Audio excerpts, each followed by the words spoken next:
ओम सहना भवतु सहनौ भुनक्तु सह वीर्यङ्करवावहै तेजस्विनावधीतमस्तु मा विद्विषावहै। ओम शान्तिः शान्तिः शान्तिः। ओम आप्यायन्तु ममाङ्गानि वाक्प्राणश्चक्षुश्रोत्रमथो बलमिन्द्रियाणि च सर्वाणि सर्वं ब्रह्मोपनिषदं माहं ब्रह्म निराकुर्यां मा ब्रह्म निराकरोत्। अनिराकरणमस्त्वनिराकरणं मे अस्तु तदात्मनि निरतेय उपनिषत्सु धर्मास्ते मयि सन्तु ते मयि सन्तु। ओम शान्तिः शान्तिः शान्तिः। हरिः ओम श्री गुरुभ्यो नमः। हरिः ओम। सदाशिवसमारम्भां शङ्कराचार्यमध्यमाम् अस्मदाचार्यपर्यन्तां वन्दे गुरुपरम्परां वन्दे गुरुपरम्पराम्। ॐ यैरिमे गुरुभिः पूर्वं पदवाक्यप्रमाणतः व्याख्याताः सर्ववेदान्ताः तान्नित्यं प्रणतोऽस्म्यहम्।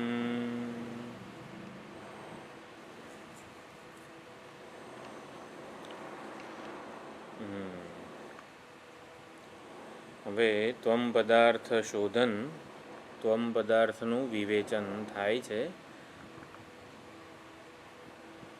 મહાપ્રકરણ જે છે તત્વમસી એનો આ મહત્વનો પોર્શન શરૂ થયેલો છે. તો 8મા ખંડનો પહેલો જે મંત્ર છે ઉદ્દાલક હ આરુણિ. મારા ખ્યાલથી આ ઇનફ વંચાય છે ને આ શબ્દો બધાને મંત્રો બરોબર વંચાય છે. તો હવે એવું કરીએ કે આ જે મંત્રો બતાવું છું ને એટલે સંસ્કૃત વાક્યો પણ બોલાવા આપણે આ જે મોઢું જે છે જીભ જે છે એ પણ ટેવાય સંસ્કૃત વાક્યો બોલી શકે એના માટે. તો એક જણ જે છે દરેક વખતે આવી રીતે મંત્રો બોલીશું થોડું મોટેથી. એટલે છે ને તમારે પણ ઘરે થોડોક અભ્યાસ કરવો પડે. અચાનક જ આમ આવું કહું છું પણ તોય મને એવું લાગે છે કે સંસ્કૃત બોલવાનું પણ આ મંત્રો જે બધા આવશે હવે એ સાથે આપણું તાદાત્મ્ય થાય એ ખૂબ જ અગત્યનું છે. તત્વમસીનો ઉપદેશ કેટલી વખત મળ્યો છે શ્વેતકેતુને? 9 ટાઈમ્સ 9 વખત મળેલો છે.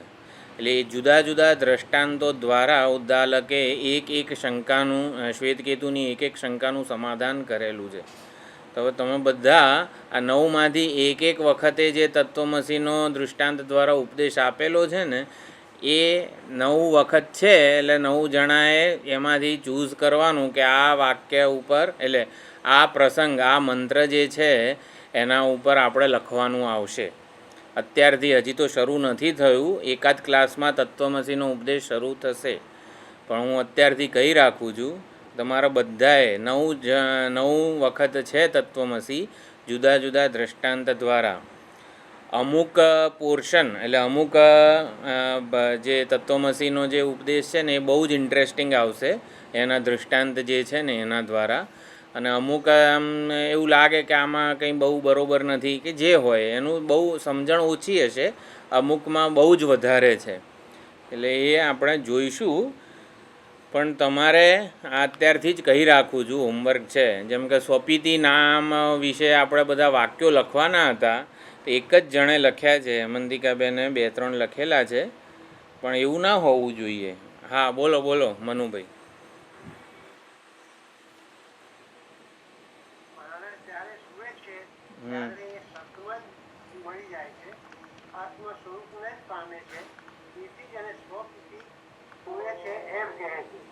પોતાને એટલે કે આત્મ સ્વરૂપને જ પામેલો છે. એ સમયે સુનાર પુરુષનું સ્વપીતિ આવું નામ હોય ત્યારે તે સ્વપ્નાંત થાય છે. આ ગુણ સંબંધી નામ છે. સ્વપિતિ જીવ રૂપનો ત્યાગ કરે છે અને પોતાના સ્વરૂપને પામે છે. સ્વપિતિ એટલે સ્વમ અપિતઃ. આ સ્વપિતિ અવસ્થામાં શ્રમની નિવૃત્તિ થઈ જાય છે. સ્વપિતિ આપણું જ નામ છે. સ્વમની નિવૃત્તિ થાય છે નહીં. સ્વમ એટલે આ નિરુપાધિકમ આત્મ સ્વરૂપમ એવો અર્થ ભાષ્યકારે કરેલો છે. આમાં છે ને આપણે હું સમજાવવાનો જ છું આજે. જીવ સતા સૌમ્ય તદા સંપન્નો ભવતી સુંદર પ્રયત્ન કરેલો જ છે. એટલે સારું આટલું વિચારતા થઈએ. મેઇનલી મારો ઉદ્દેશ એ હતો કે સ્વપિતિ સાથે આપણું તાદાદ. હા એટલે સારું કહેવાય ઉલટાનું એમ વાત છે. એટલે બધાએ લખવાના હતા. આપણું નામ વિશે આપણા ઋષિ વિશે 10 વાક્યો લખવાના હોય તો હોંશે હોંશે લખું કે નહીં હું મારું તો આવું છે ને મારું આવું સામર્થ્ય છે ને મારું આમ છે ને તેમ છે. આપણા વિશે આપણે 10 વાક્યો લખવાના હોય તો કેટલો ઉત્સાહ હોય, કેટલું આમ ગલીપચી થાય આપણને અંદર. એવી જ રીતે એટલો જ ઉત્સાહ સ્વપિતિ માટે પણ થવો જોઈએ. એટલે સ્વપિતિ આવી રીતે શું કહેવાય એના ઉપર તો નિબંધ લખી શકાય. જાણે કે એટલું આપણને પોતાનું લાગવું જોઈએ. સ્વપિતિ નામ સ્વમ અપિતો ભવતી. ચાલો મંત્રમાં જે છે સતા સૌમ્ય તદા સંપન્નો ભવતી. સત સ્વરૂપ સાથે જીવ જે છે મન જેની ઉપાધિ છે એવો જે જીવ છે એ સત સાથે સત પરમાત્મા સાથે સદ બ્રહ્મ સાથે એક થઈ જાય છે, સંપન્ન થઈ જાય છે. સંગત એકીભૂત ભવતી ભાષ્ય આવું છે. એટલે વાક્યનો કર્તા કોણ છે? સતા સૌમ્ય તદા સંપન્નો ભવતી. એમાં વાક્યનો કર્તા જાણે કે જીવ છે. જીવ સત પરમાત્મા સાથે એક થઈ જાય છે. એટલે વેદાંતને ભણતા હોઈએ ને ત્યારે હંમેશા ધ્યાન એ રાખવાનું છે કે જે વિવક્ષા કે તાત્પર્યને પકડવા માટે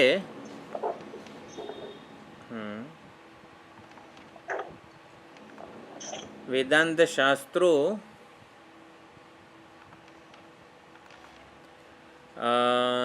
શરૂઆત જે છે ને એ તત એટલે કે જે પરમ સત્ય છે ત્યાંથી કરતા હોય છે. જીવ સત સ્વરૂપ સાથે પરમાત્મા સાથે એક થઈ જાય છે તો વાક્યનો કર્તા તો જીવ થયો. એટલે વાક્યની શરૂઆત કે સાધનાની શરૂઆત આપણે આવી રીતે જીવથી. એટલે હું જીવ છું, હું ઋષિ છું, એને ઊંઘી જાઉં ને ત્યારે આ બધી ઉપાધિઓનો લય થાય છે અને હું સત પરમાત્મા સાથે એકરૂપ થઈ જઉં છું. આવું તો આપણે જાણીએ જ છીએ ને. એટલે સુષુપ્તિને નો અનુભવ જે છે ને એ તો છે અને થોડો ઘણો આપણે ઓળખીએ પણ છીએ. પણ આવી રીતે સમજવાનું નથી. વાક્યનો કરતાં આપણે સત પરમાત્માને બનાવવાના છે. એટલે વાક્યની શરૂઆત, સાધનાની શરૂઆત હંમેશા પરમાત્માથી થવી જોઈએ, નિરુપાધિક બ્રહ્મથી થવી જોઈએ. એટલે કે શું, હું જીવ છું અને સુષુપ્તિમાં પરમાત્મા સાથે એકરૂપ થઈ જઉં છું. આપણા અનુભવ પ્રમાણે કંઈ સમજવાનું નથી. શાસ્ત્ર શું કહેવા માગે છે? જીવ પરબ્રહ્મ સ્વરૂપ જ છે. એટલે પરમાત્મા જ છે. સ્વપ્ન સુષુપ્તિ વખતે સ્વમ અપિતો ભવતી. એટલે પરમાત્મા પોતાના નિરુપાધિક સ્વરૂપે બની રહે છે. જાગ્રત અને સ્વપ્નમાં મનરૂપી ઉપાધિ આવતા એ પોતાના નિરુપાધિક સ્વરૂપથી સોપાધિક થાય છે. સમજવાનું આ રીતે છે. સતા સૌમ્ય તદા સંપન્નો ભવતી એટલે જીવ સુષુપ્તિમાં પરમાત્મા સાથે એકરૂપ થઈ જાય છે એવું સમજવા માટે કંઈ આ કંડિકા નથી. હું જીવ છું અને હું બ્રહ્મ કઈ રીતે બનીશ કે થાઉં છું એ સમજવાનું નથી. હું બ્રહ્મ છું, આ જીવ ભાવ આવ્યો કઈ રીતે એ સમજાવતી જાણે કે આ કંડિકા છે. જો આખું અભિગમ બદલાઈ જાય છે. હું જીવ છું ને સુષુપ્તિમાં બ્રહ્મ બની જાઉં છું કે બ્રહ્મ સાથે એકરૂપ થઈ જાઉં છું એવું બધું નથી સમજવાનું. હું બ્રહ્મ છું કારણ કે સ્વમ અપિતો ભવતી. બ્રહ્મ કે પરમાત્મા જ મારું સહજ સ્વાભાવિક રૂપ છે અને પરમાત્મા જ જ્યારે ઉપાધિનો લય થાય ત્યારે પોતાના સ્વરૂપે બની રહે છે. અજાતશત્રુ ગાર્ગ્યને જે 2 પ્રશ્નો પૂછે છે, અજાતશત્રુ ગાર્ગ્યને ઓલા ઊંઘતા માણસ પાસે લઈ જાય છે અને પછી એને ઢંઢોળીને ઉઠાડે છે, પછી ઓલો તો જતો રહે છે, પણ ઢંઢોળીને ઉઠાડ્યા પછી ગાર્ગ્યને 2 પ્રશ્નો પૂછે છે. જ્યારે આ ઊંઘી ગયો ત્યારે ક્યાં ગયો હતો અને આવ્યો ત્યારે ક્યાંથી આવ્યો. સંસ્કૃતમાં ક્વ એષ તદા અભૂત કુતઃ એતદ આગાત, આ પ્રમાણે હતા 2 પ્રશ્નો. તો ઊંઘી ગયો ત્યારે ક્યાં હતો, એટલે ઊંઘી ગયો ત્યારે ક્યાંક ગયેલો હોવો જોઈએ, અને જાગ્યો ત્યારે ક્યાંથી આવ્યો, તો જ્યાં ગયો હોય ત્યાંથી જ આવવો જોઈએ. બંને પ્રશ્નોનું તાત્પર્ય શું હતું? તો સુષુપ્તિની વિચારણા આપણને આપણા નિરુપાધિક કે સત્ય સ્વરૂપની ઓળખ કરાવે છે. આપણે જે અનુભવીએ જે છીએ ને એની સાચી ઓળખ કરાવે છે. એટલે ક્યાં ગયો તો એ પ્રશ્નનું તાત્પર્ય કે વિવક્ષા શું છે? એટલે સૂઈ ગયો ને ત્યારે સોપાધિક હતો કે નિરુપાધિક હતો? આત્મા કે જીવ સોપાધિક હતો કે નિરુપાધિક હતો? તો એના દ્વારા સુષુપ્તિની વિચારણા દ્વારા થયું કે સર્વ ઉપાધિઓ જે છે એ બીજભાવ કે કારણમાં અજ્ઞાનમાં લીન થયેલી હતી. એટલે ઉપાધિ જે આગંતુક હોય એ જો લીન થાય તો જે પરમાત્મા જે છે એ પોતાના નિરુપાધિક સ્વરૂપે બની રહે છે. એટલે ક્યાં ગયો તો પોતાના નિરુપાધિક સ્વરૂપે હતો, અને ક્યાંથી આવ્યો એની શું વિવક્ષા હતી? એ જો નિરુપાધિક સ્વરૂપે જ સુષુપ્તિમાં હતો તો જાગ્રતમાં સોપાધિક કેવી રીતે બની ગયો? એટલે આવી રીતે સોપાધિક કંઈક નિમિત્તે બનીએ છીએ. આપણે પોતે સ્વયં નિર્વિશેષ નિરુપાધિક ચૈતન્ય જ છીએ, સોપાધિક નિમિત્તે બનીએ છીએ. આપણને ઊંઘવું એટલે અત્યારે એવું રાખીએ આમ સૂઈ જવું આમ એવું નહીં. ઊંઘવું એટલે સ્વરૂપ સ્થિતિ. તો સ્વરૂપ સ્થિતિ આપણી સહજ છે, સ્વાભાવિક છે. આપણે સોપાધિક કોઈક શ્રમ કે મહેનત કરવાથી બનીએ છીએ. અત્યારે સુખ કહેવાય, મોક્ષ કહેવાય કે શાંતિ કહેવાય. અત્યારે શાંત થવું હોય, શાંત બનવું હોય તો કેટલી મહેનત કરવી પડે છે. કંઈક પ્રાણાયામ કરવા પડે અને કંઈક સાધના કરવી પડે છે મનને શાંત બનાવવા માટે. એટલે શાંતિ આપણને પ્રયત્ન સાધ્ય લાગે છે અને અશાંતિ સ્વાભાવિક લાગે છે. શ્રમ જે છે ને, પ્રયત્ન કે શ્રમ શેના માટે કરવો પડે છે? અત્યારે સુખ પ્રાપ્ત કરવા માટે, સલામતી શાંતિ પ્રાપ્ત કરવા માટે મહેનત કરવી પડે છે, શ્રમ કરવો પડે છે, કંઈક કરવું પડે છે. વેદાંત એવું કહે છે કે અશાંતિ જે છે ને એના માટે શ્રમ કરવો પડે, શાંતિ તો સહજ સ્વાભાવિક છે. એટલે સુષુપ્તિમાં બધો જ પ્રયત્ન છૂટી જાય છે. સુખ, શાંતિ, આનંદ, નિરાયાસ સ્થિતિ એમ જ પ્રાપ્ત થાય છે આપણને, કશું કર્યા વગર. એટલે એ જ બતાવે છે કે એ આપણો સાચો સ્વભાવ છે. સુખ કંઈક કરવાથી મળે ને, આ ભ્રાંતિને તોડવા માટે ભગવાને સુષુપ્તિ આપી છે આપણને. કંઈક કરવાથી મળે ને એ સુખ ના હોય. સુખ, સલામતી, શાંતિ જતું રહ્યું શું? સુખ, શાંતિ, સલામતી કંઈક કરવાથી નથી મળતી. ઇન્ટરનેટ છે બરોબર છે ને? હા, સુખ, શાંતિ, સલામતી મારા ત્યાં લાગે છે.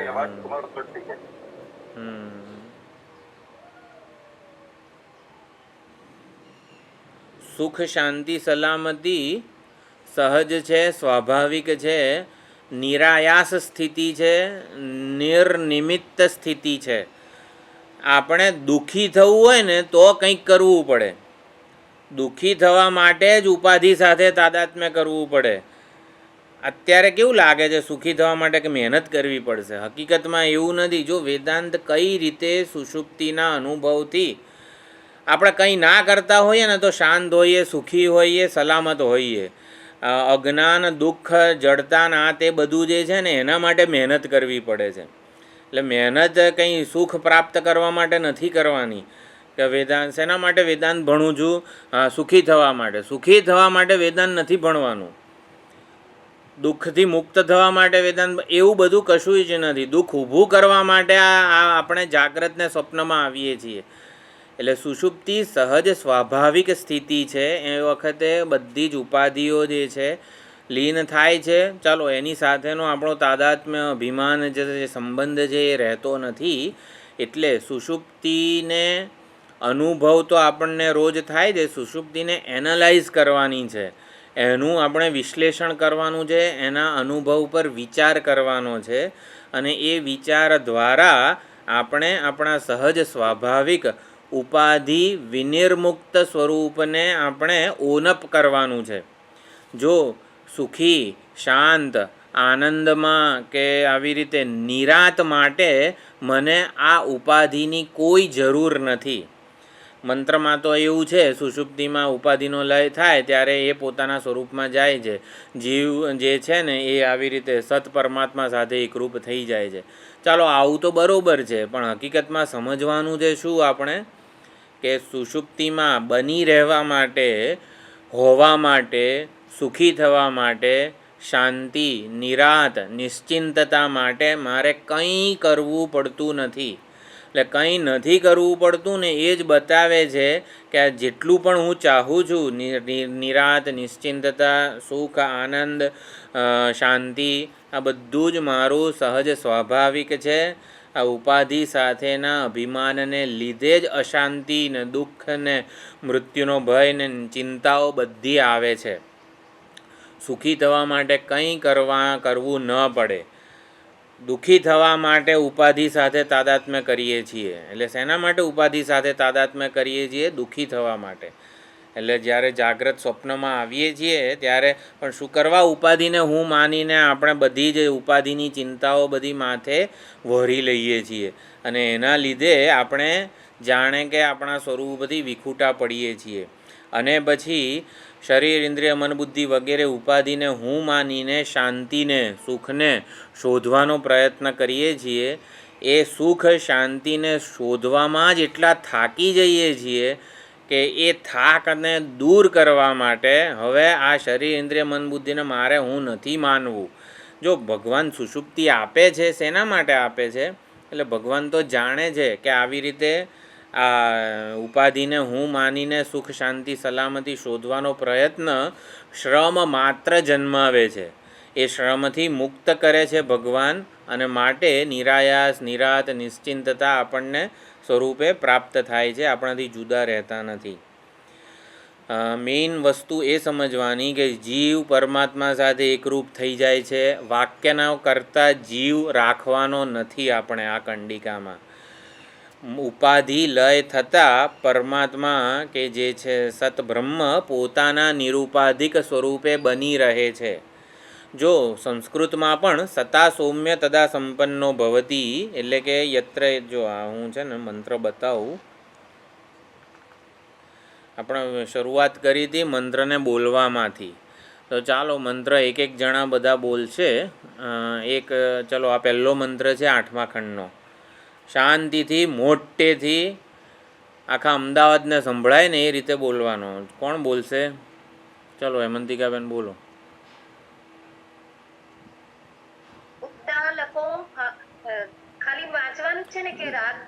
ના, રાગ નથી, પણ તમારે સંધિ વિચ્છેદ કરવાનો.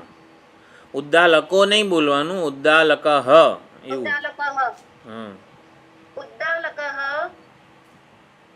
હ આરોણિઃ શ્વેતકેતું પુત્રમ ઉવાચ સ્વપ્નાન્તં મે સૌમ્ય વિજાનીહિ ઇતિ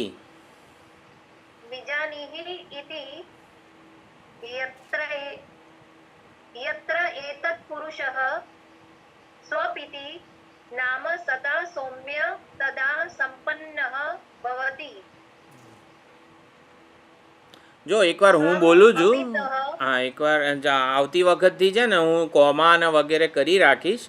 જો આવી રીતે બોલાય, ઉદ્દાલક હ આરુણિ શ્વેતકેતુમ પુત્રમ ઉવાચ. જો હું જ્યાં બોલું છું ને ત્યાં તમારે ધ્યાન રાખજો. સ્વપ્નાંતમ મે સૌમ્ય વિજાનીહિ ઇતિ યત્ર એતત પુરુષઃ સ્વપિતિ નામ સતા સૌમ્ય તદા સંપન્નઃ ભવતિ સ્વમ અપીતો ભવતિ તસ્માત એનમ સ્વમ અપીતઃ ભવતિ તસ્માત એનમ સ્વપિતિ ઇતિ આચક્ષતે સ્વમ હિ અપીતો ભવતિ સ્વમ હિ અપીતઃ ભવતિ.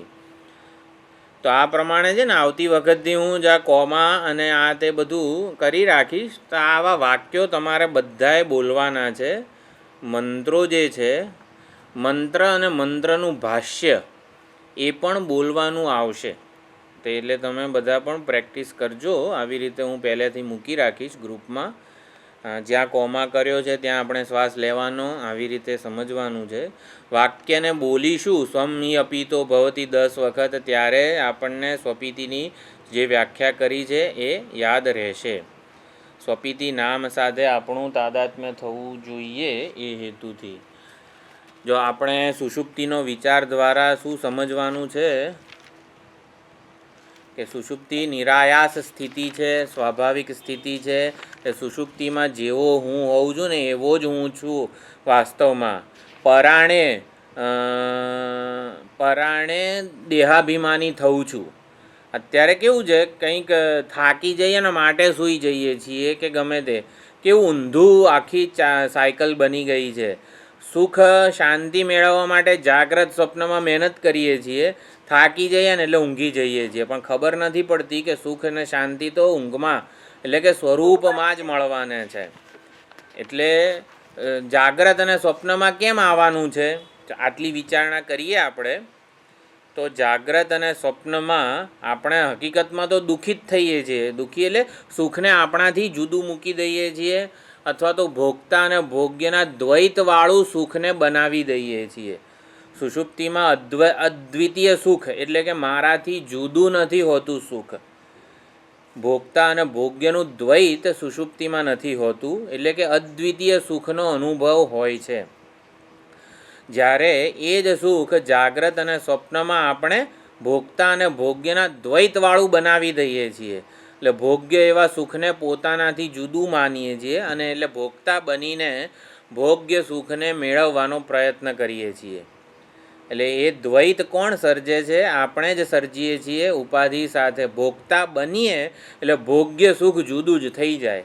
એટલે ભોગતા શું કરવા બનવું છે? પણ ભોગતા બન્યા વગર જ આપણને સુખ પ્રાપ્ત હોય, સુષુપ્તિના અનુભવ પરથી ખબર પડે કે ભોગતા બનીએ છીએ ને એટલે જ સુખ આપણને દૂર દેખાય છે અને એને મેળવવાના પ્રયત્નોમાં થાકી જઈએ છીએ અને પછી પાછું આવી રીતે ભોગતા ભોગ્યના દ્વૈતથી છુટકારો મેળવવા માગીએ છીએ. એટલે જાગ્રત અને સ્વપ્નમાં થાક શેનો લાગે છે? ભોગતા અને ભોગ્યના દ્વૈતનો આપણને થાક લાગે છે.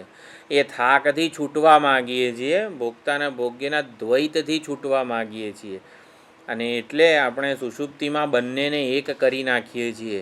ભોગતા અને ભોગ્ય બંનેને એક કરી નાખીએ છીએ. એટલે આપણની સ્વાભાવિક સ્થિતિ છે. મુખ્યત્વે એ સમજવાનું છે, જીવ પરમાત્મા સાથે એકરૂપ થઈ જાય છે. વાક્યનો કર્તા જીવને બનાવવાનો નથી. પરમાત્મા પોતાના સ્વાભાવિક નિરુપાધિક સ્વરૂપે બનીને રહે છે.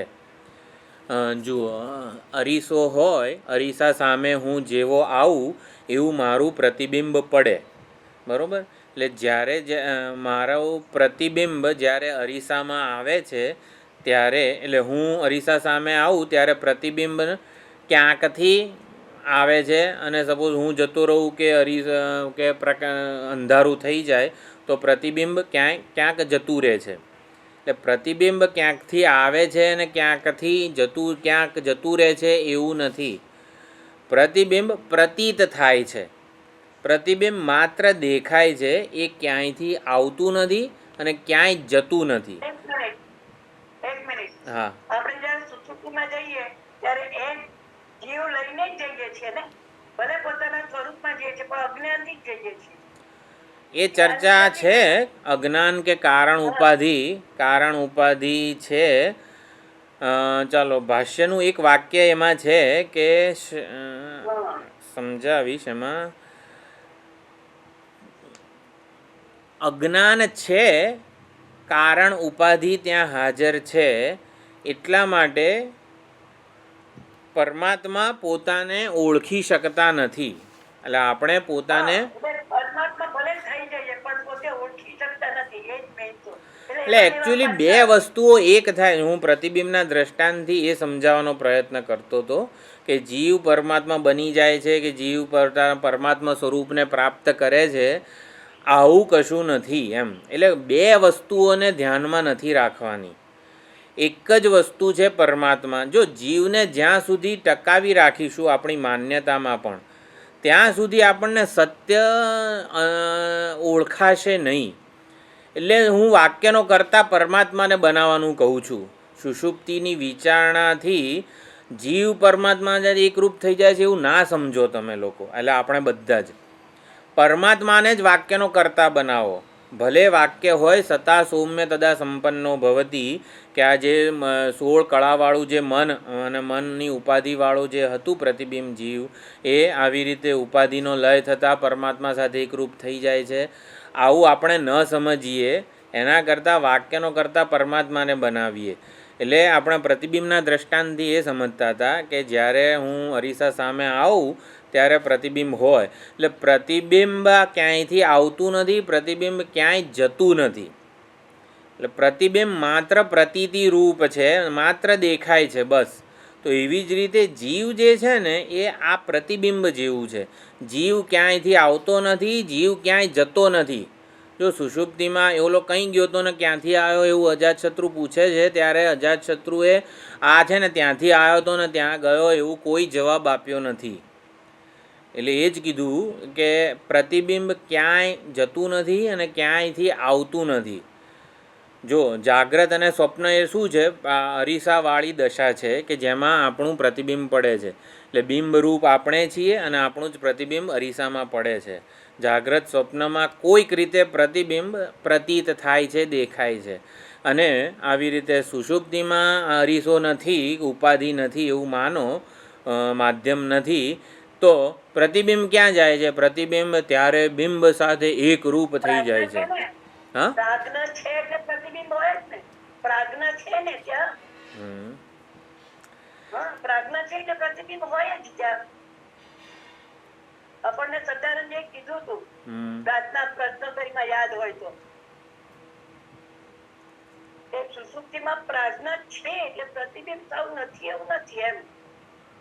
એમાં કદાચ મારી ભૂલ હોય તો આપણે વ્યક્ત ઉપાધિ નથી. જો ભાષ્ય ચાલો આપણે એકવાર જોઈ લઈએ.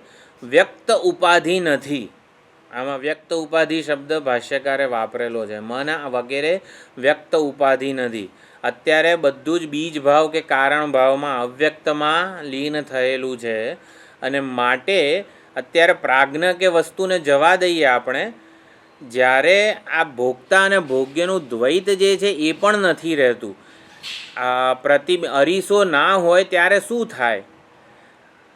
જો પ્રતિબિંબ ક્યાંય ગયું નથી, ક્યાંયથી આવતું નથી. એટલે પ્રતિબિંબને વાક્યનો કરતા નથી બનાવવાનો. તો હું પોતે પ્રતિબિંબ વગરનો હોઉં છું, એટલે કે ઉપાધિ કે વગેરે વગરનો હોઉં છું. એટલે સુષુપ્તિમાં એટલે જીવને વાક્યનો કરતા નહીં બનાવવાનો. આપણે પોતે જ સમજવાનું કે હું મારા સહજ સ્વાભાવિક નિરુપાધિક સ્વરૂપે બની રહું છું. એટલે ચૈતન્યને હોવા માટે, ચૈતન્યને સુખ કે નિરાત કે નિશ્ચિંતતા હોવા માટે કોઈ ઉપાધિની જરૂર નથી. જો સુષુપ્તિની વિચારણાથી સમજવાનું એ છે કે આપણને ચિંતા, શ્રમ વગેરે તો ઉપાધિએ કરીને થાય છે. એટલે જ્યારે સહજ નિરાયાસ સ્થિતિ હોય ત્યારે કોઈ ઉપાધિ હોતી નથી. ઉપાધિની જરૂરિયાત વગરનો હું હોઉં. હા, સુષુપ્તિમાં દ્વૈત નથી, કારણ કે બંને છોડી દીધા છે, જાગ્રત સ્વપ્ન બંને. સુષુપ્તિમાં દ્વૈત નથી અને અદ્વૈતમાં સુખ શાંતિ અને સલામતી છે. બરોબર છે. પણ એ સુખ શાંતિ અને સલામતી આપણી આવવા જવા વાળી છે. જાગીએ તે પાછા એવા ને એવા. એટલે ખબર નથી પડતી કે એ મારું સ્વરૂપ છે. ભલે શબ્દો બોલીએ તો કે છે, પરંતુ જે મારા આચરણમાં આવવું જોઈએ. જો આચરણ સમજ મહત્વની છે કે સુખ શાંતિ સલામતી મેળવવા માટે મારે કોઈ પ્રયત્ન ભોગતા કે કરતા બનીને કોઈ પ્રયત્ન કરવાની જરૂર નથી. સુખ શાંતિ સલામતી સહજ છે, સ્વાભાવિક છે, નિરાયાસ સ્થિતિ છે. નિરાયાસ મફત જેને કહેવાય ને, કોઈ આયાસ કર્યા વગર મને આ જે સુખ જે છે ને એના માટે મારે કોઈ જ મહેનત કરવાની જરૂર નથી. એટલે સુષુપ્તિની વિચારણા દ્વારા અત્યારે સંદર્ભ આ છે, એમાં પ્રાજ્ઞ કે વગેરેનો સંદર્ભ નથી. સુખ શાંતિ સલામતી માટે મારે કોઈ ઉપાધિનું અભિમાન વહોરવાની જરૂર નથી, મારે કોઈ પ્રયત્ન કરવાની જરૂર નથી. આ બધું છોડવાનું પણ જ્યાં સુધી કર્મ છે ત્યાં સુધી સુષુપ્તિ નથી. એટલે આપણે મેં વાક્ય લખ્યું ને કે જ્યાં સુધી ઊંઘવાનો પ્રયત્ન છે, એટલે કંઈક ક્રિયા છે ત્યાં સુધી પણ સ્વપીતિ કે જે શું છે સુષુપ્તિ નથી. બધું જ છૂટી જાય, બધી ક્રિયાઓ બધા કારકો આ બધું છૂટી જાય ત્યારે સુષુપ્તિ છે. એટલે કારકોને હું જાગ્રત અને સ્વપ્નમાં શેના માટે સત્યતા આપું છું અને હું અહમ મમભાવ કરું છું કારકોમાં? સુખી થવા માટે.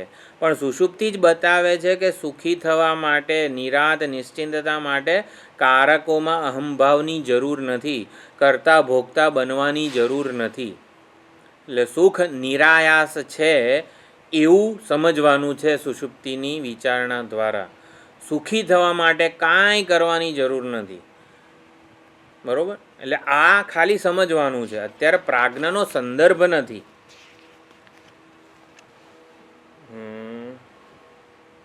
મંત્ર એટલે ઉદ્દાલક જે છે એ સ્વપ્નાંતમ મેં સૌમ્ય વિજાનીહી. સ્વપ્નાંતનો અર્થ આપણે કર્યો, સ્વપ્નનો અંત જેમાં છે. જો આમાં ભાષ્યમાં કદાચ આનું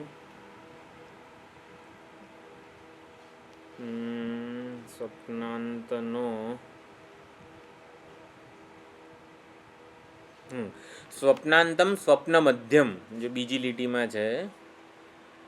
સ્વપ્ન ઇતિ દર્શન વૃત્તે સ્વપ્નસ્યાખ્યા તસ્ય મધ્યમ સ્વપ્નાંતમ સુષુપ્તમ. તો સ્વપ્નાંતમનો અર્થ કર્યો સુષુપ્તમ.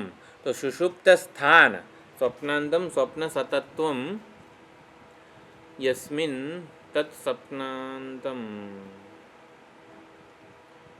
સ્વપ્નાંતમ એ બહુવ્રીહી સમાસ છે. એની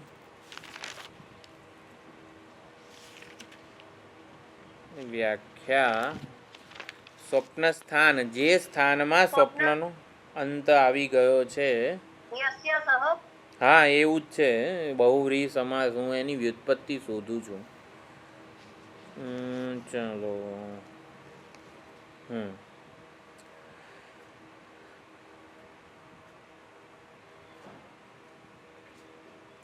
એટલે પરાદેવતા જે છે એ પોતાના નિરુપાધિક સ્વરૂપે સુષુપ્તિમાં બની રહે છે. જાગ્રત અને સ્વપ્નમાં પરાદેવતા જગતનું કારણ હોય, જગતના કારણરૂપી ઉપાધિને એ આવી રીતે ઉપાધિ સહિતનું હોય. એટલે સુષુપ્તિમાં નિરુપાધિક છે, જાગ્રત સ્વપ્નમાં સોપાધિક બને છે. એટલે સુષુપ્તિમાં જે ક્યાંથી ગયો હતો ને ક્યાંથી આવ્યો એ જે અજાતશત્રુના પ્રશ્નો હતા ને એ પણ આ જ છે. સુષુપ્તિમાં ઉપાધિ વગરનો હતો અને છતાં પણ આવી રીતે અદ્વિતીય સુખને એ અનુભવતો હતો અને માટે એ એની નિરાયાસ સ્થિતિ છે. સુખ માટે, સુખી થવા માટે આપણે કંઈ કરવાની જરૂર નથી. એટલું જ અહીંયા સમજવાનું છે. હા, હવે સુષુપ્તિમાં જીવ સતા સૌમ્ય તદા સંપન્નો ભવતી. જીવ સત સંપન્ન છે. સંપન્નનો અર્થ અહીંયા એકીભૂત સંગત એવો ભાષ્યકારે કરેલો છે. એટલે જીવ સતથી અભેદ ધરાવે છે, સત સાથે એક રૂપ થયેલો છે. જીવ છે એટલે સુષુપ્તિમાં પણ આપણે નથી હોતા એવું નથી. આપણે હોઈએ જ છીએ, સત સંપન્ન હોઈએ છીએ. જીવપણું, જીવ ભાવ, જીવ રૂપતા નથી. પ્રતિબિંબ જ્યારે ઓલું અરીસો ના હોય ત્યારે પ્રતિબિંબનું શું થાય? તો પ્રતિબિંબની પ્રતીતિ નથી. પ્રતિબિંબ ક્યાંય જતું નથી ને ક્યાંયથી આવતુંય નથી. પ્રતિબિંબ જે પ્રતીતિ રૂપ હોય છે અરીસારૂપી માધ્યમને લીધે, એ આવી રીતે અરીસો વગેરે ના હોય ત્યારે પ્રતિબિંબનું શું થાય? તો પ્રતિબિંબથી વાક્યનો કરતા એટલે આપણે જીવને બનાવવાનો જ નથી. આપણું જીવપણું નથી રહેતું સુષુપ્તિમાં. એટલે જે બિંબ જે છે એ પોતાના સહજ સ્વાભાવિક રૂપે બની રહે છે. એટલે બિંબ પોતાને આવી રીતે પ્રતિબિંબથી જજ કરતો નથી. પ્રતિબિંબ સુખી દુઃખી ચંચળ વગેરે જે કંઈ હોય એવું સુષુપ્તિમાં નથી થતું. એટલે બિંબ પોતાને પ્રતિબિંબથી જજ કરતું નથી. પરાદેવતા કે પરમાત્મા ચૈતન્ય જે છે એ પોતાના જે ઉપહિત રૂપ છે, ઉપાધિને લીધે જે જણાતું રૂપ છે, એનાથી પોતાને જજ કરતું નથી. પોતાના વિશે કોઈ અભિપ્રાય સેવતું નથી. પોતાના વિશે કોઈ વ્યક્તિત્વનો ભાવ સેવતું નથી. એટલે પરમાત્મા પોતાના નિરુપાધિક સ્વરૂપે સ્થિત રહે છે. પરમાત્મા કહો ચૈતન્ય કહો એ પોતાના નિરુપાધિક સ્વરૂપે આવી રીતે સ્થિત રહે છે. અનેન જીવેના આત્મના અનુપ્રવિશ્ય નામ રૂપે વ્યાકરવાણી. જીવ શેના માટે બન્યા હતા? પરમાત્મા નામ એટલે મનરૂપી ઉપાધિમાં પ્રવેશ કે પ્રતિબિંબિત કેમ થયા હતા? નામ અને રૂપના વ્યાકરણ માટે. હવે સુષુપ્તિમાં આ મનરૂપી ઉપાધિ નથી રહેતી, તો નામ અને રૂપનું વ્યાકરણ એટલે વ્યવહાર. ટૂંકમાં કોઈ વ્યવહાર થતો નથી. પાપ પુણ્ય સુખ દુઃખ વગેરે કોઈ વ્યવહાર ત્યાં થતો નથી. એટલે સુષુપ્તિમાં અનન્વાગતમ પુણ્યેન અનન્વાગતમ પાપેન એ પ્રમાણે બૃહદારણ્યકની ઉપનિષદની કંડિકા ભાષ્યકાર ટાંકે છે. પાપ અને પુણ્યથી અનન્વાગત એટલે કે અસંગ બનીને રહે છે. કોઈ પાપ પુણ્ય નથી, કોઈ સુખ દુઃખ નથી. એટલે વિવેકી માટે સુખ એટલે અંતઃકરણની વૃત્તિરૂપી જે સુખ છે, આપણને હંમેશા સુખ દુઃખ જે છે એ વૃત્તિરૂપે જ અનુભવાય છે. તો વૃત્તિરૂપે જે સુખ જે છે એ વિવેકી માટે દુઃખરૂપ જ છે. આપણને લાડુ જોઈને ચલો આજે મહાપ્રસાદ છે, લાડુ ખાવા મળશે, તો એ મનોવૃત્તિ જે જન્મે છે, એટલે લાડુ આકારની વૃત્તિમાં જે સુખ દેખાય છે, એટલે વિવેકી માટે વૃત્તિરૂપ સુખ એ દુઃખ જ છે. એ આવનારું જનારું બધી જ સાતિશયતા વગેરે બધી જ મર્યાદાવાળું છે. એટલે વિવેકી માટે વૃત્તિરૂપ સુખ કેમ દુઃખ છે? કારણ કે એની આદિ અને અંત બંનેમાં દુઃખ રહેલું છે. અને માટે મધ્યમાં જ્યારે પ્રતીત થતું હોય ને લાડુ, ત્યારે પણ એ દુઃખ જ છે. એટલે સુખ કોઈ દિવસ આવી રીતે વૃત્તિરૂપે ભોગ્ય ભોગતાના દ્વૈત રૂપે પ્રતીત થાય ત્યારે દુઃખરૂપ જ છે. ભોગ્ય અને ભોગતાનું જે દ્વૈત દેખાય છે એ હંમેશા દુઃખરૂપ જ છે. સુતેલા પુરુષનું નામ સ્વપીતિ છે. એટલે સ્વપીતિ એ આપણું નામ છે, અન્વર્થ નામ છે. સ્વંહિ અપિતો ભવતી. આપણે આપણા સહજ નિરાયાસ સ્વાભાવિક સ્વરૂપે સંપન્ન હોઈએ છીએ સુષુપ્તિમાં. સુષુપ્તિ એ મોક્ષ કે સ્વરૂપ સ્થિતિનું ઉદાહરણ છે. હવે સ્વરૂપ સ્થિતિ કે મોક્ષનું ઉદાહરણ કહેવામાં આવે છે, તો સ્વરૂપ સ્થિતિ તો છે નહીં. કીધું ને કે કારણ કે અજ્ઞાનરૂપી ઉપાધિ હાજર છે સુષુપ્તિમાં, તો સુષુપ્તિને સ્વરૂપ સ્થિતિ કેમ કહેવામાં આવે છે એવો ભાષ્યકારે પણ એનો સુંદર જવાબ આપેલો છે. ગૌણી વૃત્તિથી આ સ્વરૂપ અવસ્થાન કે સુષુપ્તિનો નિર્દેશ થયો છે. એટલે અહીંયા જાગ્રતના પરિશ્રમથી થાકી જાય. જો હું ભાષ્યનું એક વાક્ય છે, ચાલો હમણાં બંધ થશે ત્યારે બીજી વાર હમણાં બીજે સેશનમાં જણાવીએ. કોઈ રોગ થયો હોય તો રોગની નિવૃત્તિ થાય ત્યારે કેવું સ્વસ્થ થયા કહેવાઈએ. એટલે રોગ જે છે એ આગંતુક હતો, તાવ વગેરે આવે તો એ આગંતુક હતું અને સ્વાસ્થ્ય જે છે એ નિરાયાસ હતું.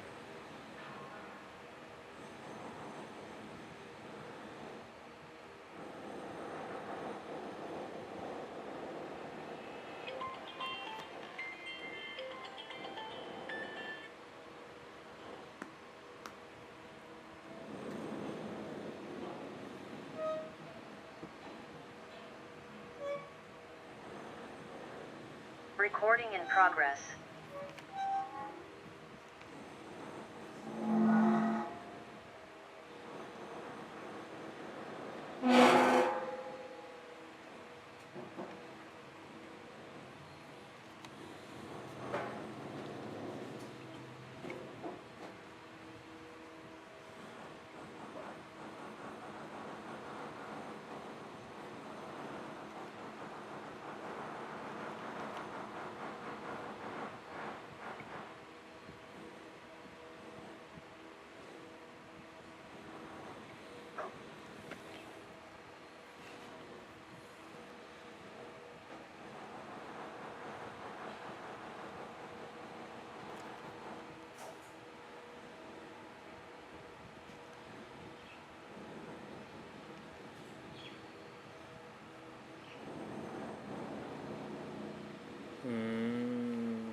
ચલો એકવાર ભાષ્ય જોઈ લઈએ એટલે ક્યાંક આવેલું જે વાક્ય ખબર પડી જાય.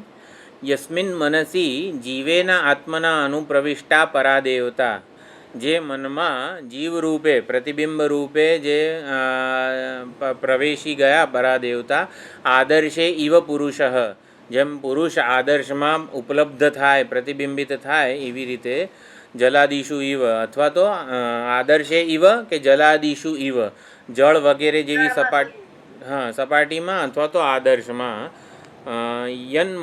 યન્મય યત્સ્થ જીવ, એટલે જે સ્વરૂપે આ જીવ મનન દર્શન શ્રવણાદિ વ્યવહારાય કલ્પતે, નામ રૂપ વ્યાકરણાય જીવેન પ્રવિષ્ટા પરાદેવતા, એટલે નામ અને રૂપનું વ્યાકરણ કરવા માટે વ્યવહાર કરવા માટે શ્રવણ મનન દર્શન વગેરે વ્યવહાર કરવા માટે જીવ કલ્પાયેલો છે. એટલે નામ રૂપનું વ્યાકરણ અથવા તો શ્રવણ મનન વગેરે દર્શન વગેરે કોઈ પણ વ્યવહાર કરવા માટે પરમાત્મા જીવ રૂપે કલ્પાય છે. જો કોઈ વ્યવહાર ના કરતા હોઈએ ને તો આપણે પરમાત્મા સ્વરૂપે જ બની રહીએ છીએ. વ્યવહાર કરતા હોઈએ ત્યારે જ આપણે જીવ રૂપે કલ્પાઈએ છીએ. વ્યવહાર ન કરતા હોઈએ ને ત્યારે તો પરમાત્મા સ્વરૂપે જ હોઈએ છીએ. એટલે એ પણ અહીંયા સમજી શકાય છે. વ્યવહારાય કલ્પતે તદ ઉપરમે, તો તદ ઉપરમે એટલે અહીંયા જે ઉપાધિ છે એનો ઉપરમ થાય ત્યારે સ્વમનો અર્થ અહીંયા કર્યો છે દેવતા રૂપમ, જે પરાદેવતા રૂપ હતું એ પ્રતિપદ્યતે પ્રાપ્ત થઈ જાય છે.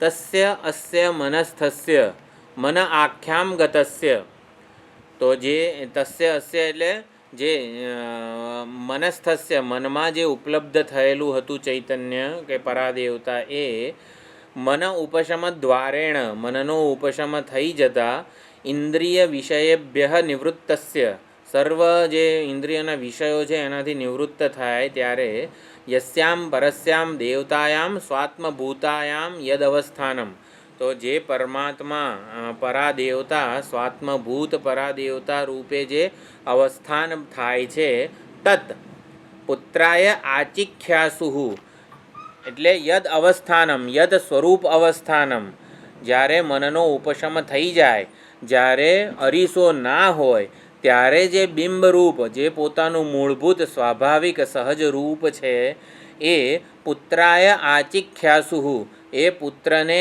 એનું આચિખ્યા એટલે કે એને કહેવાની ઈચ્છાવાળા ઉદ્દાલક કિલ આરુણિ શ્વેતકેતુમ પુત્રમ ઉવાચ, તો એ કહેવાની ઈચ્છાવાળા ઉદ્દાલક સ્વપ્નાંતમ એ કહે છે, સ્વપ્નાંતમ મેં સૌમ્ય વિજાનીહિ, હે સૌમ્ય તું મારી પાસેથી સ્વપ્નાંતને જાણ, એટલે કે તારા મૂળભૂત સ્વરૂપને જાણ. સ્વપ્નના અંતને એટલે કે સ્વપ્ન જેમાં અંત પામી ગયું છે એવા સુષુપ્તને સૌષુપ્ત સ્થાનને તું મારી પાસેથી જાણ.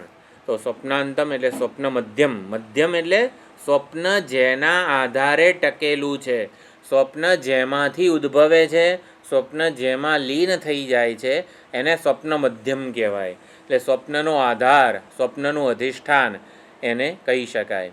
સ્વપ્ન ઇતિ દર્શન વૃત્તે સ્વપ્નસ્યાખ્યા તસ્ય મધ્યમ સ્વપ્નાંતમ સુષુપ્તમ ઇત્યેતત. તો સ્વપ્નાંતમ એટલે સુષુપ્તમ કે સ્વપ્નનો આધાર, સ્વપ્નનું અધિષ્ઠાન. અથવા સ્વપ્નાંતમ એટલે સ્વપ્નનું તત્વ, સ્વપ્ન જેના આધારે જણાય છે, સ્વપ્નનો આધાર જેને સતત્વ પણ કહી શકાય, એ તત્ર અપી અર્થાત સુષુપ્તમ એવ ભવતી, તો એને સ્વપ્નાંતમને સુષુપ્ત જ કહેવાય છે. કેમ? સ્વમ અપીતો ભવતી ઇતિ વચનાત. તો સ્વપ્નાંતમ એટલે શું? સ્વમ અપીતો ભવતી એવું એ વચન પણ છે. નહીં અન્યત્ર સુષુપ્તાત સ્વમ અપીતિમ જીવસ્ય ઈચ્છન્તિ બ્રહ્મવિદઃ. તો બ્રહ્મજ્ઞાનીઓ, આ મહાત્માઓ જે છે એ સુષુપ્તથી અન્યત્ર, સુષુપ્ત કરતાં બીજા કોઈ સ્થાને, જાગ્રત કે સ્વપ્નમાં સ્વમ અપીતિમ પોતાની નિરુપાધિક સ્થિતિ જે છે જીવની એ નથી માનતા. તત્ર હિ ત્યાં જ સુષુપ્તિમાં જ આદર્શ અપનયે, આદર્શ દર્પણ જ્યારે ના હોય ત્યારે પુરુષનું પ્રતિબિંબ ક્યાં જાય છે?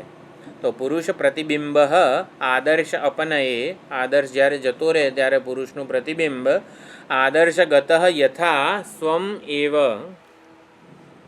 પુરુષમ અપીતો ભવતી. જો જ્યારે દર્પણ હોય ત્યારે આપણું પ્રતિબિંબ હોય, જ્યારે દર્પણ ના હોય ત્યારે પ્રતિબિંબ ક્યાં જાય? તો કે બિંબમાં જતું રહે. દર્પણમાં જાય કે બિંબમાં જાય? પ્રતિબિંબ દર્પણમાં જાય કે બિંબમાં જાય? બિંબમાં જાય. બિંબમાં જાય. કારણ કે એનું એ છે મિથ્યા છે ને, પ્રતિબિંબ મિથ્યા છે એટલે એના કશામાં ના જાય.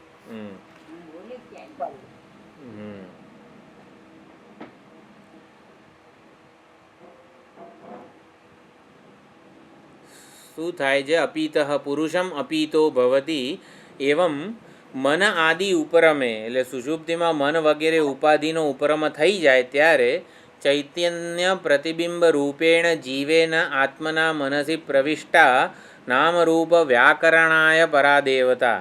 મન વગેરેનો ઉપરમ થઈ જાય ત્યારે વાક્યનો કર્તા કોણે બનાવ્યો? જો ભાષ્યકારે પરાદેવતાને બનાવ્યો. જે પરાદેવતા ચૈતન્ય પ્રતિબિંબ રૂપે જીવ રૂપે મનમાં પ્રવેશેલા એ મન જ્યારે ઉપરામ થઈ ગયું ત્યારે સ્વમ એવ આત્માનમ પ્રતિપદ્યતે. જો વાક્યનો કર્તા ભાષ્યકારે પરાદેવતાને બનાવ્યો છે, જીવને બનાવ્યો નથી. એમ આપણે પણ સુષુપ્તિના ઉદાહરણ દ્વારા એ જ સમજવાનું છે. પરાદેવતા સ્વમ એવ આત્માનમ પ્રતિપદ્યતે. પરાદેવતા જે પરમાત્મા છે, સત બ્રહ્મ છે, એ પોતાને સ્વમ એવ આત્માનમ પોતાના નિરુપાધિક સહજ નિરાયાસ સ્વરૂપને પ્રાપ્ત કરે છે. જીવરૂપતામ મનાખ્યામ હિત્વા. મનરૂપી મન આખ્યામ એટલે કે મન વડે કહેવાતી પોતાની જીવરૂપતાને છોડી દઈને પરમાત્મા પોતાના સ્વરૂપને ક્યારે પ્રાપ્ત કરે? જ્યારે મન વગેરે જે ઔપાધિક રૂપ છોડે તો નિરુપાધિક સ્વરૂપને પ્રાપ્ત કરે. ઔપાધિક રૂપ શું હતું? મન વગેરે ઉપાધિને લીધે પ્રતીત થનારું જે રૂપ હતું તે સોપાધિક છોડે તો નિરુપાધિકને પ્રાપ્ત કરે. તો આ પ્રમાણે જીવ રૂપતામ મનાખ્યામ હિત્વા. વાક્યનો કર્તા પરાદેવતા છે એટલે કે પરમાત્મા છે. પરમાત્મા પોતાના સાચા નિરાયાસ સહજ સ્વરૂપે બની રહે છે. જીવ બ્રહ્મ સાથે એકરૂપ થાય છે. એમ વાક્યનો કર્તા જીવને બનાવવાનો નથી. એક આ મુખ્ય સમજ હતી સુષુપ્તિની વિચારણામાં. અતઃ સુષુપ્ત એવ સ્વપ્નાંત શબ્દ વાચ્ય ઇતિ અવગમ્યતે. તો સુષુપ્તને સ્વપ્નાંત શબ્દનું વાચ્ય કહેવાય છે. યત્ર તુ સુપ્ત સ્વપ્નાન પશ્યતિ તत् સ્વાપ્નમ દર્શનમ સુખ દુઃખ સંયુક્તમ ઇતિ પુણ્યાપુણ્ય કાર્યમ. આપણે સ્વપ્નાન પશ્યતિ તો જાગ્રત પણ એક દીર્ઘ સ્વપ્ન જ છે અને સ્વપ્ન તો સ્વપ્ન જ છે. જ્યારે ઊંઘેલો એટલે સુપ્ત ઊંઘેલો સ્વપ્નને જુએ છે, જાગ્રત અને સ્વપ્ન બંનેને જુએ છે, ત્યારે એનું સ્વપ્ન જે દર્શન છે, જાગ્રત અને સ્વપ્નવાળું દર્શન સુખ દુઃખ સંયુક્તમ, તો સુખ અને દુઃખથી સંયુક્ત હોય છે. એ પુણ્ય અને અપુણ્યનું, પુણ્ય અને પાપનું કાર્ય છે. પુણ્યાપુણ્યયોહો હિ સુખ દુઃખ આરંભકત્વમ પ્રસિદ્ધમ. જો ભાષ્યકાર કેટલું સુંદર લખે છે. સુખ અને દુઃખનું કારણ આપણા જ પુણ્ય અને પાપ કર્મો છે.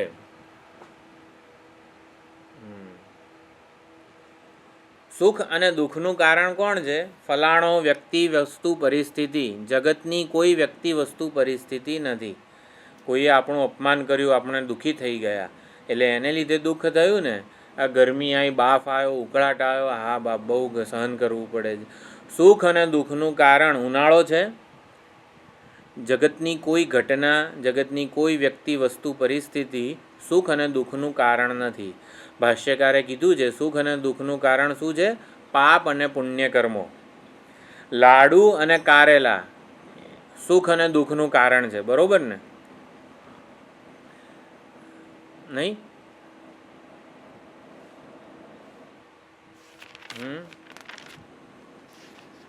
પુણ્ય હોય હે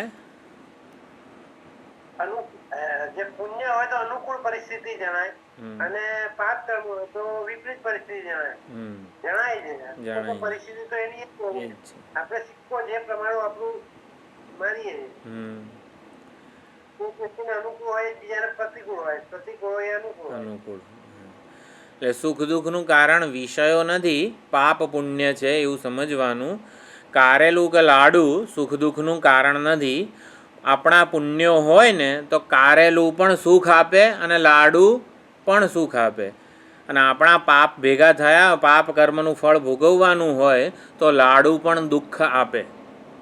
એટલે સુખ દુઃખનું કારણ આવી રીતે વિષય વ્યક્તિ કશું જ નથી. સુખ દુઃખનું કારણ પાપ અને પુણ્ય છે. પાપ આપણા પુણ્ય કર્મનું આપણને ફળ ભોગવવાનું હોય, એટલે કે આપણે જ્યારે સુખી થવાનું હોય ત્યારે ભગવાન કોઈકને સજ્જન બનાવે અને એનો સંગ કરાવી આપે. અને આપણા જ પાપ કર્મનું દુઃખ એવું ફળ ભોગવવાનું જ્યારે હોય ત્યારે કોઈકને દુર્જન બનાવે અને આપણને એનો સંગ થાય. એટલે સજ્જન અને દુર્જન પણ ભગવાન જ બનાવે છે નિમિત્તે. આપણા પાપ અને પુણ્યના કર્મના નિમિત્તે કોઈક સજ્જન કે દુર્જન બને છે. હકીકતમાં કોઈ વ્યક્તિ વસ્તુ પરિસ્થિતિ પોતાના સ્વભાવ કે નિર્દોષ પ્રમાણે વર્તે છે, નિર્દોષ છે. ભગવાન આપણા કર્મોના આપણને ફળ ભોગવવાના હોય ત્યારે એને નિમિત્ત બનાવે છે. એટલે જ કીધું વિવેકી જે છે ને એ સુખ વૃત્તિ જે છે એને પણ દુઃખ જ સમજે છે. પ્લસ સમજવાનું એ સુખ અને દુઃખ ક્યારે હોય, આપણને સુખી કે દુઃખી ક્યારે કોઈ કરી શકે? જ્યારે આપણામાં કામના હોય તો. કામના હોય તો જ સુખ દુઃખ જન્મે. આપણે નિષ્કામ હોઈએ ને તો સુખ દુઃખ જન્મે નહીં આપણને. સુષુપ્તિમાં આપણે નિષ્કામ હોઈએ છીએ, માટે સુખ અને દુઃખ, આ વૃત્તિરૂપ સુખ અને દુઃખ સુષુપ્તિમાં પણ હોતા નથી. એ અહીંયા કહે છે પુણ્યાપુણ્યયોઃ ચ અવિદ્યા કામ કર્મ ઉપષ્ટંભે નૈવ સુખ દુઃખ દર્શન કાર્યારંભકત્વમ ઉપપદ્યતે. મન એટલે શું? જીવની ઉપાધિ જે મન કહેવાય છે, મન એટલે અવિદ્યા કામ અને કર્મ. તો અવિદ્યા કામ અને કર્મના ઉપષ્ટંભ એટલે આધારે જ, અવિદ્યા કામ અને કર્મને લીધે જ પાપ અને પુણ્ય કર્મો જે છે એ સુખ દુઃખ રૂપી કાર્ય એટલે કે ફળ જન્માવે છે. નાન્યથા ન અન્યથા. એટલે પુણ્ય પણ અવિદ્યા કામ કર્મ, અવિદ્યાને લીધે જ ટૂંકમાં આ બધું થાય છે. અવિદ્યા કામ કર્મભિઃ સંસાર હેતુભિઃ સંયુક્ત. તો જાગ્રત અને સ્વપ્નમાં આપણે અવિદ્યા કામ કર્મરૂપી ઉપાધિ છે, માટે સંસારનો હેતુ છે, એટલે સુખ દુઃખ છે. ઇતિ ન સ્વમ અપિતો ભવતી. એટલે પરાદેવતા એ વખતે જાણે કે પોતાના સ્વમ, પોતાના સાચા સ્વરૂપે હોતા નથી, પરંતુ સુષુપ્તિમાં તો એ સ્વમ અપિતો ભવતી. એ જ બૃહદારણ્યકનું આ વાક્ય છે, અનન્વાગતમ પુણ્યેન અનન્વાગતમ પાપેન તીર્ણો હિ તદા સર્વાન શોકાન હૃદયસ્ય ભવતી. હા, એ પ્રમાણે તસ્ય વા તદ્વા યસ્ય એતદ અતિચ્છંદાહ રૂપમ. જો આપણું આ નામ છે અતિચ્છંદાહ, અતિચ્છંદાહ એ પણ આપણું નામ છે. અતિચ્છંદ એટલે શું? છંદ એટલે ઈચ્છા, અને અતિચ્છંદાહ એટલે ઈચ્છાને અતિક્રમણ કરેલા છીએ આપણે નિષ્કામ છીએ. તો સુષુપ્તિમાં આપણે નિષ્કામ છીએ, અતિચ્છંદા છીએ. અતિચ્છંદા પણ આપણું નામ છે. એષોસ્ય પરમાનંદ એ પ્રમાણેની શ્રુતિ છે. તો સુષુપ્તે એવ સ્વમ દેવતા રૂપમ જીવત્વ વિનિર્મુક્તમ.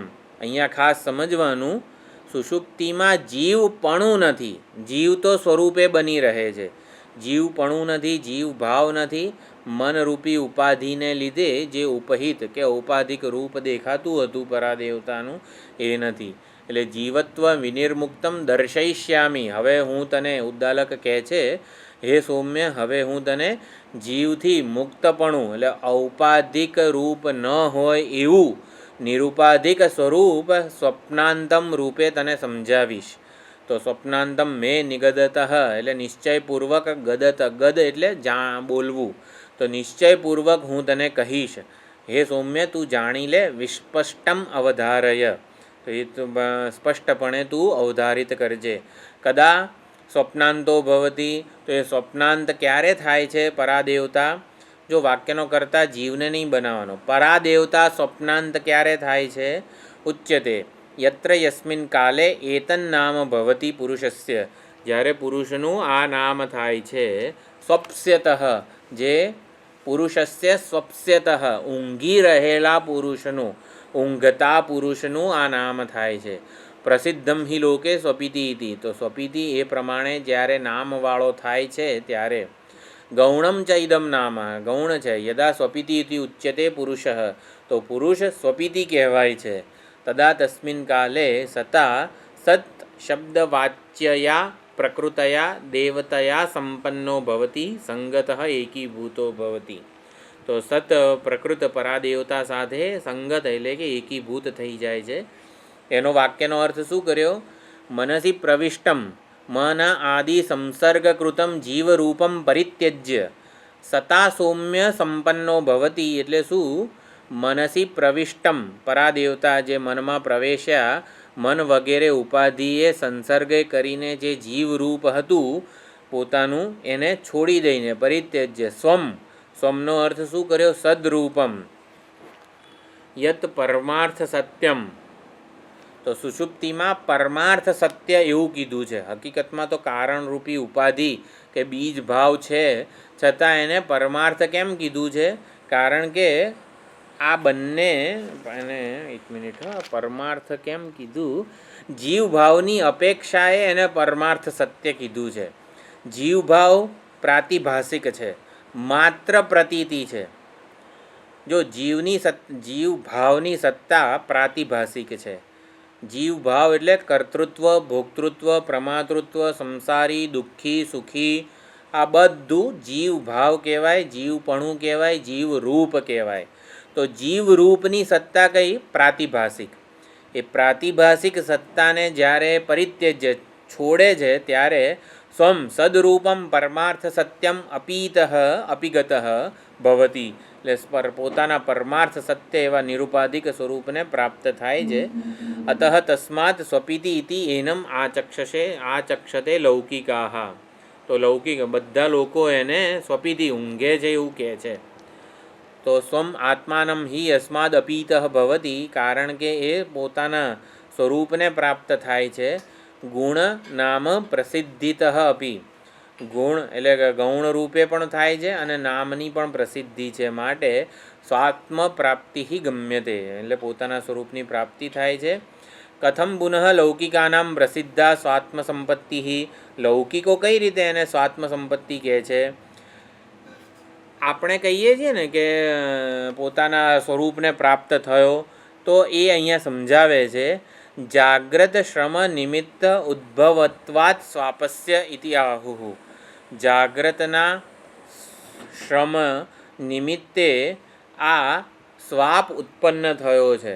એટલે જાગ્રતમાં ભોગતા ભોગ્યનું જે દ્વૈત હતું એને લીધે એટલો થાક લાગેલો, એટલો શ્રમ જન્મેલો કે હવે એ થાકને ઉતારે છે પરાદેવતા પોતે, અને સ્વાપ એટલે કે ઊંઘે છે.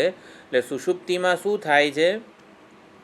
જાગ્રત શ્રમ જે છે, જાગ્રત અને સ્વપ્નનો ભોગતા ભોગ્યનો જે શ્રમ, જે દ્વૈતનો જે શ્રમ છે, સુખ પ્રાપ્તિનો જે શ્રમ છે, એ છોડે છે. છોડે છે એટલે શું થાય છે?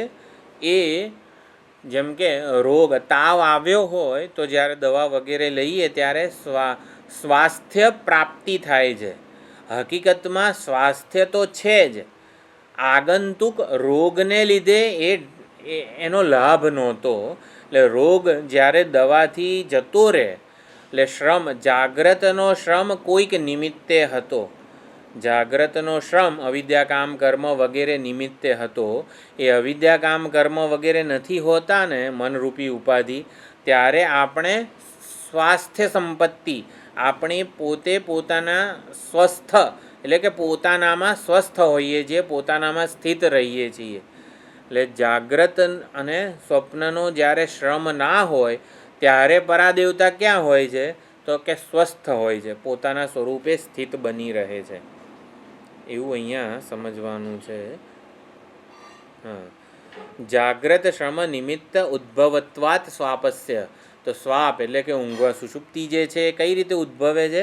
જાગ્રત શ્રમ નિમિત્ત જે શ્રમ છે એને છોડવા માટે, એના નિમિત્તે એટલે શ્રમથી મુક્ત થવા માટે જાગ્રતનો પરિશ્રમ પછી થાકી જાય ત્યારે સૂઈ જાય છે. તો સૂઈ જાય છે ત્યારે કેવા કહેવાય કે ભાઈ માણસ સ્વસ્થ થઈ રહ્યો છે. આપણે જો ઊંઘીએ નહીં ને તો ગાંડા થઈ જઈએ. કેમ? કારણ કે ઊંઘમાં જ આપણી બધી જ જે કોષો જે છે શરીરના એ આવી રીતે બળ પ્રાપ્ત કરતા હોય છે, સ્વસ્થ થતા હોય છે, પોતાની સ્વાભાવિક સ્થિતિને પ્રાપ્ત કરતા હોય છે. એટલે સુખ દુઃખનો ભોગ જ આપણને, વૃત્તિરૂપ સુખ દુઃખનો ભોગ જ થકવી દે છે. એટલે આપણે વૃત્તિરૂપ સુખ દુઃખને નથી જોઈતું, આપણને સ્વાભાવિક નિરાયાસ સુખ જોઈએ છે. માટે જ આપણે આવી રીતે ઊંઘવા માટે તત્પર થતા હોઈએ છીએ. એટલે એ એક વસ્તુ થઈ. જાગરિતે હિ પુણ્ય નિમિત્ત સુખ દુઃખાદિ અનેક આયાસ અનુભવાત શાંત ભવતી. જાગ્રતમાં પુણ્ય નિમિત્તે અનેક સુખ દુઃખનો આયાસ છે, એટલે શાંત, આપણે થાકી જઈએ છીએ. તતશ્ચ આયસ્તાનામનો જે ટીકાકાર છે એણે કીધું આ સમંતાત વિક્ષિપ્તાનામ, એટલે આયસ્ત એટલે વિક્ષિપ્ત કરણાનામ, આ જે આપણા મન બુદ્ધિ ઇન્દ્રિયો વગેરે જે કંઈ પણ કરણો જે છે એ વિક્ષિપ્ત હોય છે. અનેક વ્યાપાર નિમિત્ત લગ્નાનામ, અનેક વ્યાપારરૂપી નિમિત્તે એ લગ્ન હોય છે.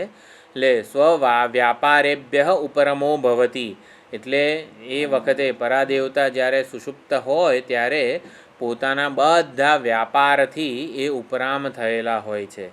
અને પ્રાણ એક અશ્રાંત દેહે કુલાએ, એટલે આ દેહરૂપી ઘરમાં પ્રાણ એક જાગતો રહે છે. એટલે પ્રાણની ક્રિયાશક્તિ જે છે એ ચૈતન્યને લીધે જાગતો રહે છે.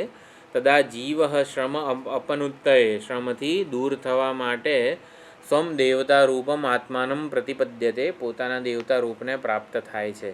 ન અન્યત્ર સ્વરૂપ અવસ્થાનાત શ્રમાપનોદઃ, સ્વરૂપ સ્થિતિ કરતાં બીજે ક્યાંય શ્રમથી મુક્તિ નથી. શ્રમથી મુક્ત થવા માટે સ્વરૂપ સ્થિતિ કે સુષુપ્તિ કે ઊંઘ જ જોઈએ. એટલે યુક્તા એવ પ્રસિદ્ધિ લૌકિકાનામ દૃશ્યતે હિ લોકે જ્વરાદિ રોગગ્રસ્તાનામ તદ્વિનિર્મોકે સ્વાત્મસ્થાનામ વિશ્રમણમ. જ્વર વગેરે તાવ વગેરે આવે તો તાવ વગેરે જ્યારે જતા રહે ને ત્યારે સ્વાસ્થ્ય પ્રાપ્ત થતું હોય છે. આ પ્રમાણે આખું ભાષ્યનો અર્થ છે. આપણે મુખ્યત્વે અહીંયા સમજીએ. સ્વપ્નાંતમ શબ્દ છે, સ્વપીતિ શબ્દ છે, એટલે સ્વપીતિ સુષુપ્તિની વિચારણા આપી જાય છે. સુષુપ્તિની વિચારણા એટલે આપણે સમજવાનું એવું કે સુખી કે નિરાયાસ સુખ હંમેશા નિરાયાસ સ્થિતિને જ સુખ કહેવાય છે. જ્યાં શ્રમ રહેલો હોય ને એને સુખ ના કહેવાય. એટલે જાગ્રત અને સ્વપ્નમાં જે કંઈ પણ લાડુ, આઈસ્ક્રીમ, માન, સ્તુતિ, પ્રશંસા ગમે તે થાય ત્યારે આપણને જે ભૂલથી એ સુખ એવું લાગે છે ને એ સુખ નથી. જે કંઈક નિમિત્તે મળે, જે કંઈક શ્રમ કરવાથી પ્રયત્ન કરવાથી મળે ને એને સુખ ના કહેવાય. નિરાયાસ જ સુખનું સ્વરૂપ છે. જે નિરાયાસ સ્થિતિ છે એને જ સુખ કહેવાય. કંઈક કરવું પડે ને એને સુખ ના કહેવાય. એટલે સુષુપ્તિમાં કંઈ કરવું પડતું નથી, એ આપણી નિરાયાસ કે સહજ સ્વાભાવિક સ્થિતિ છે. અને માટે એ વખતે મન ઇન્દ્રિયો બુદ્ધિ વિષયો કોઈની જરૂર પડતી નથી. એટલે જાગ્રતમાં પણ એવું સમજવાનું કે આપણને સુખી થવા માટે તો આ કોઈની જરૂર નથી. જે કંઈ પણ જરૂરિયાતો છે શરીરની, મનની, એ બધી જરૂરિયાતો ભલે વિષયો વગેરેથી ઈશ્વરની યોજનાથી પૂરી કરવાનો પ્રયત્ન કરીએ, પરંતુ સુખી થવા માટે એક પણ ઇન્દ્રિયો કે વિષયો કે મન વગેરે ઉપર નિર્ભર ન રહીએ. સુખી થવા માટે આપણને મનની જરૂર નથી, ઇન્દ્રિયોની જરૂર નથી, શરીરની જરૂર નથી, જગતની પણ જરૂર નથી. સુખી થવા માટે કોની જરૂર છે?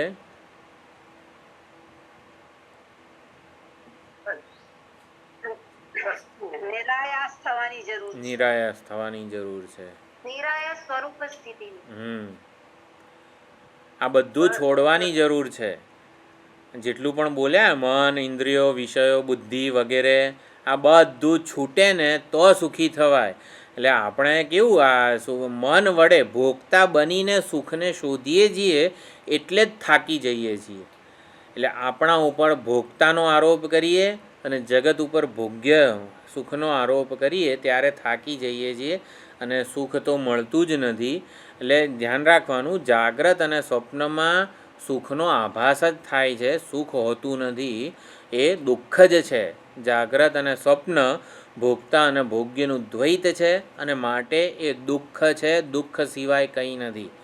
એટલે એ મને ના જોઈએ, મને તો સ્વરૂપ સ્થિતિ જ જોઈએ. તો સુષુપ્તિ છે સ્વરૂપ સ્થિતિનું ઉદાહરણ છે. એને સ્વરૂપ સ્થિતિ કેમ કહી છે? કારણ કે જેમ તાવ વગેરે આવે પછી તાવ દૂર થાય ત્યારે સ્વરૂપ સ્થિતિ થાય છે, એવી રીતે સુષુપ્તિ જાગ્રત અને સ્વપ્નનો જે શ્રમ જે છે, સુખ જે દ્વૈતનો શ્રમ, એ ત્યારે છૂટેલો હોય છે, માટે એને આવી રીતે સ્વરૂપ સ્થિતિ કહેલી છે.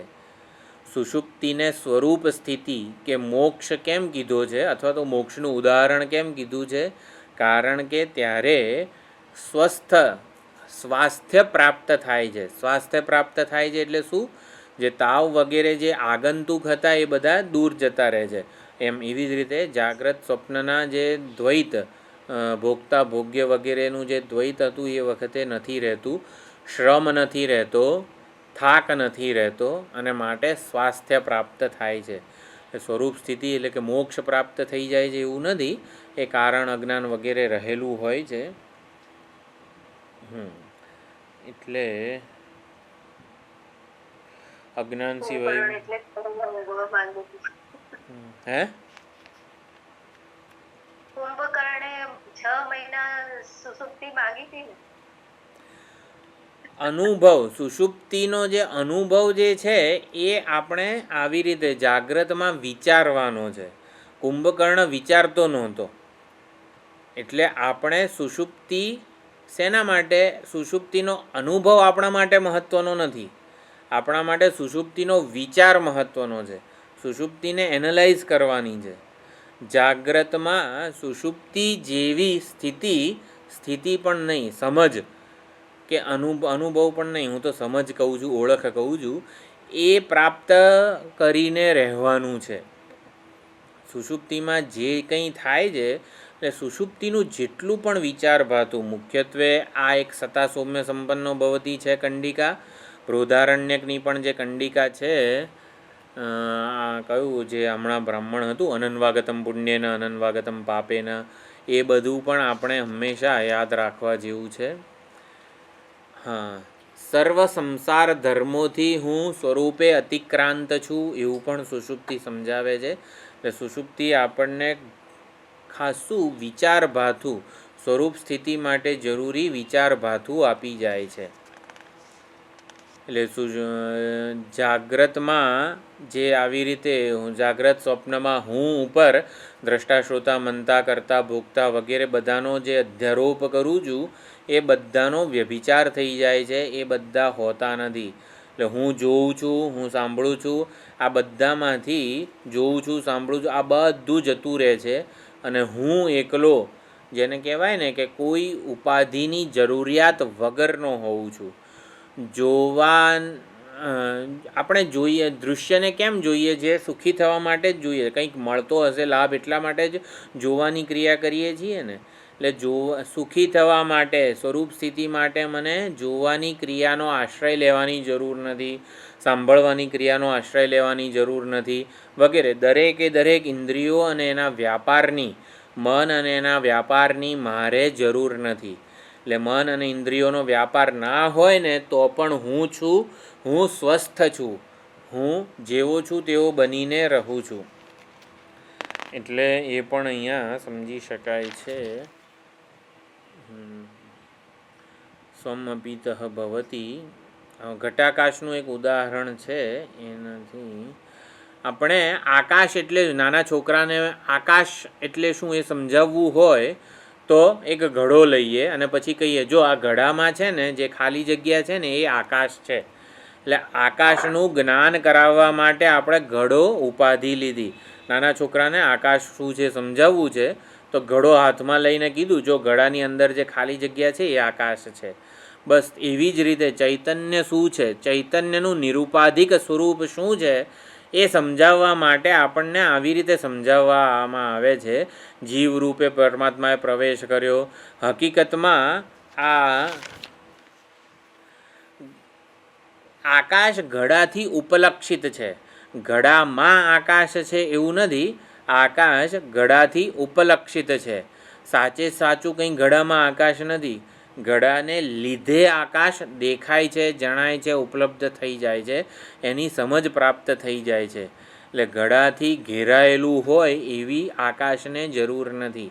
તેવી જ રીતે આ મનરૂપી ઉપાધિ જે છે એને લીધે ભાઈ ચૈતન્ય એટલે શું કે જો મનમાં જો જેમ ઘડામાં આકાશ છે ને એવી રીતે મનમાં જે ચૈતન્ય, જે ચેતના અનુભવાય છે ને એ ચૈતન્ય છે એવી રીતે સમજાવવામાં આવે. હકીકતમાં પરાદેવતા કંઈ મનમાં નથી, મનમાં પ્રવેશેલાય નથી, મનમાં પ્રતિબિંબિત નથી. મન સાથે પરાદેવતાને, પરમાત્માને નાહવા નીચોવાનો સંબંધ નથી, પણ મનમાં પ્રતીત થાય છે માટે એને જીવ કહ્યા છે. પરમાત્માને જીવ એવું ઔપાધિક નામ પ્રાપ્ત થયું છે આ મનને લીધે. એ મન ના હોય ત્યારે પરમાત્મા પોતાના નિરુપાધિક સ્વરૂપે જ હોય છે. એટલે જીવ પરમાત્મા સાથે એકરૂપ થાય છે એવું બધું નથી સમજવાનું. આવી સમજ હોય ને જીવ પરમાત્મા સાથે એકરૂપ થાય છે એમાં તો દ્વૈત, આ વિશિષ્ટાદ્વૈતીઓને બધી વિચારણા કહેવાય. સતા સૌમ્ય તદા સંપન્નો ભવતી અથવા સ્વપ્નાંત શબ્દ આ બધું જ છે ને હું પરમાત્મા છું. એટલે કે ચૈતન્ય પરાદેવતા પોતાના સ્વાભાવિક નિરાયાસ સ્વરૂપે બની રહે છે. એવું જ આ બધા મંત્રથી સમજવાનું છે. હું પરમાત્મા છું એ પ્રમાણે જ આ કંડિકાને સમજવાની છે. સુષુપ્તિનો વિચાર આપણને આવી રીતે ઐક્ય જ્ઞાન કરાવે છે, ઐક્ય જ્ઞાન માટેનું વિચાર ભાથું આપી જાય છે. મને હોવા માટે, સુખી થવા માટે મન, ઇન્દ્રિયો, વિષયો, શરીર કોઈની જરૂર નથી એવું પણ સમજાવી જાય છે. સુખ નિરાયાસ છે, આયાસે મળે ને પ્રયત્નથી મળે એને સુખ ના કહેવાય. સુખ એને જ કહેવાય કે જે કંઈક આવી રીતે ઉપાધિ, ઇન્દ્રિયો, વિષયો, શરીર આ બધા સાથેના અભિમાનથી છૂટીએ ને ત્યારે મળે. જે મળે ને એને સુખ કહેવાય. એટલે દેહાભિમાની બની રહીને સુખી થવાનો પ્રયત્ન કરે ને એને અવિવેકી કે અજ્ઞાની કહેવાય. દેહાભિમાન ટકાવી રાખીને જે સુખી થવાનો પ્રયત્ન કરે એ અવિવેકી છે, અજ્ઞાની છે. મૃગજળથી તરસ छिपाવવાનો એ પ્રયત્ન કરે છે. એટલે દેહાભિમાન એટલે કે ઉપાધિનું જે વ્યક્તિત્વનું અભિમાન છે એ ટકાવી રાખીને ક્યારેય સુખ મળવાનું નથી. એટલે એ પણ સુષુપ્તિની વિચારણા દ્વારા આપણને ખબર પડે છે. ઘણી મહત્ત્વની છે. હવે એકાદ ક્લાસ પછી આવતું પ્રાણબંધનમ હિ સૌમ્ય મનઃ એ પણ મહાવાક્ય છે. તત્વમસી એટલે પ્રાણબંધનમ હિ સૌમ્ય મનઃ એ કંડિકા છે. ચાલો આવતી વખતે જોઈશું. ઓમ પૂર્ણમદઃ પૂર્ણમિદં પૂર્ણાત પૂર્ણમુદચ્યતે પૂર્ણસ્ય પૂર્ણમાદાય પૂર્ણમેવાવશિષ્યતે. ઓમ શાંતિ શાંતિ શાંતિ. હરિ ઓમ શ્રી ગુરુભ્યો નમઃ. હરિ ઓમ.